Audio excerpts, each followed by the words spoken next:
Anda pernah nggak ngerasa lagi sayang-sayangnya sama mesin 2GD atau 4N15 di garasi? Tiba-tiba pas mampir ke SBBU, rasanya kayak kena prank satu negara. Bayangin aja, baru kemarin rasanya kita masih bisa senyum tipis ngelihat angka 14 ribuan per liter. Tapi sekarang harga BBM diesel tiba-tiba melonjak drastis tembus ke 27.900. Sebuah angka yang bikin para pemilik Pajero Sport, Fortuner, sampai Innova Reborn mendadak pengen ganti pola makan jadi puasa Senin Kamis demi nutupin selisih biaya operasional.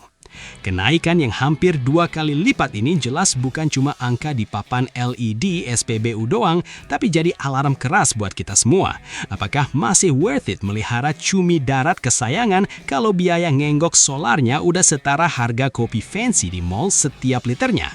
Atau justru ada strategi teknis yang bisa kita lakuin biar dompet nggak ikutan berasap kayak knalpot mobil diesel yang belum di-remap? Hari ini kita bakal bahas sesuatu yang bikin dompet para pemilik cumi darat meriang berjamaah. Ya apalagi kalau bukan soal kenaikan harga BBM solar non-subsidi yang harganya tiba-tiba loncat kayak harga gorengan pas lagi krisis minyak goreng. Gimana nggak heboh? Per pertengahan April 2026 ini, harga Dexlite dan Pertamina Dex naik hampir 10.000 per liter. Bayangin, biasanya kalian isi 500.000 udah dapat lumayan banyak, sekarang baru setengah tangki aja dispenser SPBU-nya sudah bunyi tetot. Efeknya, pasar mobil diesel yang biasanya digoreng sampai garing, sekarang mendadak adem ayem, bahkan cenderung dingin kayak AC mobil Eropa. Banyak yang tanya, Mas, apakah ini akhir dari kejayaan mesin diesel di Indonesia? Mengingat selama ini mesin diesel itu dianggap sebagai dewa penghematan. Tapi kalau harganya sudah tembus 23.000 per liter, kalkulasi ekonomisnya jadi berubah drastis. Yang tadinya mau irit, malah jadi pusing 7 keliling pas lihat struk pembayaran di kasir SPBU. Kita harus akui, karakter mesin diesel memang adiktif. Torsinya itu loh, narik banget dari putaran bawah. Tapi masalahnya, mesin modern sekarang manjanya minta ampun. Pakai teknologi common rail yang lubang injektornya sehalus jarum akupunktur. Begitu dikasih makan solar busuk, ya siap-siap aja indikator cek engine nyala kayak lampu pohon Natal. Lalu, gimana nasib mobil-mobil diesel di pasar mobil bekas? Nah, ini yang menarik. Tim kami sempat pantengin bursa mobil bekas di beberapa titik loh, dan trennya mulai kelihatan.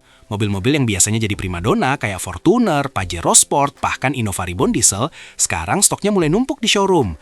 Biasanya kalau ada Innova Reborn Diesel tipe V atau Q masuk, nggak sampai seminggu pasti langsung laku. Sekarang, unitnya betah lama-lama di bawah lampu sorot. Para pedagang mulai nahan diri buat ambil unit diesel dengan harga tinggi, karena calon pembeli sekarang lebih kritis ngitung biaya operasional bulanan yang melonjak drastis. Kenaikan harga ini bukan cuma soal gaya hidup, tapi soal logika matematika dasar. Kalau sehari kalian jalan 50 km dan konsumsi BBM 1:10, selisih biayanya bisa buat cicilan Mavromatic baru setiap bulannya. Makanya banyak user diesel yang tadinya sombong sekarang mulai lirik-lirik lagi mobil hybrid atau bahkan mobil listrik murni yang lebih aman dari gejolak harga minyak dunia.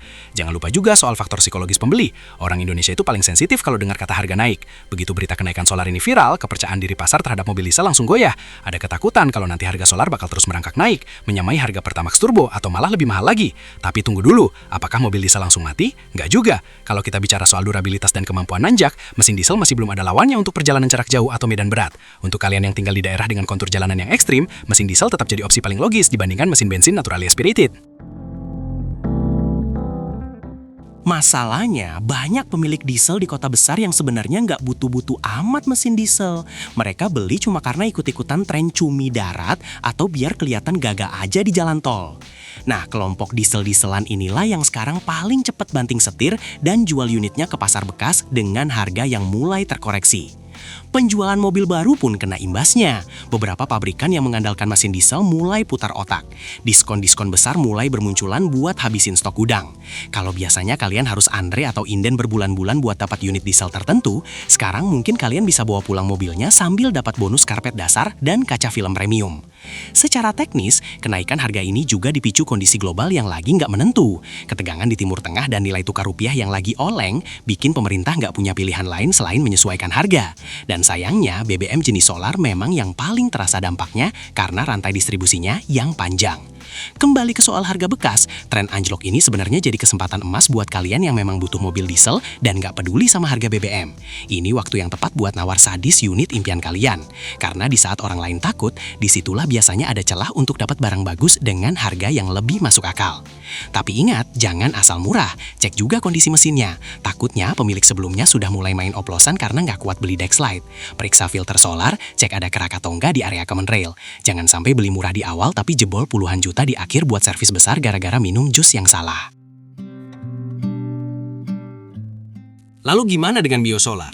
Pemerintah memang masih kasih subsidi, tapi kita semua tahu antreannya kayak apa. Harus punya QR code, kuotanya dibatasi, dan antreannya seringkali sampai menutup jalan. Buat kalian yang waktunya berharga, antre biosolar itu sebenarnya biaya tersembunyi yang cukup mahal karena membuang produktivitas.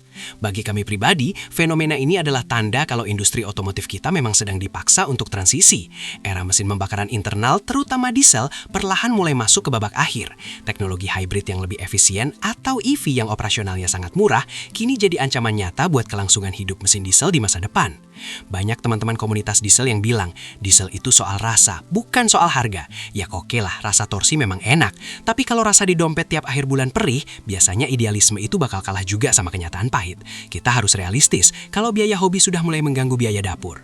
Jadi kesimpulannya, apakah mobil diesel sudah tidak laku? Belum sampai tahap itu, tapi daya tariknya memang turun drastis. Penjualan mobil baru melambat, dan di pasar bekas, hukum supply and demand mulai bekerja. Stok banyak, pembeli dikit, ya harganya pasti goyang. Atau minimal stagnan, nggak segila tahun-tahun kemarin.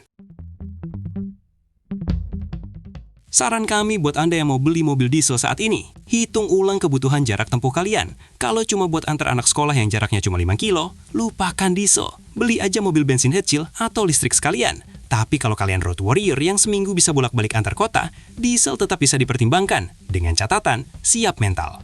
Untuk para pedagang mobil bekas, mungkin ini saatnya buat lebih selektif. Jangan stok unit diesel terlalu banyak. Kalau nggak mau modalnya mandek, jadi besi tua di showroom. Perbanyak stok mobil bensin yang irit, atau mobil keluarga yang konsumsi BBM-nya masuk akal. Buat masyarakat menengah yang lagi tercekik inflasi. Kita lihat saja 1 atau 2 bulan ke depan, apakah harga ini bakal stabil atau malah turun lagi kalau kondisi global membaik. Tapi biasanya sih, kalau harga BBM sudah naik, turunnya itu susahnya minta ampun. Paling cuma turun 1.000 perak buat pemanis doang, tapi kenaikannya sudah terlanjur membekas di hati dan dompet.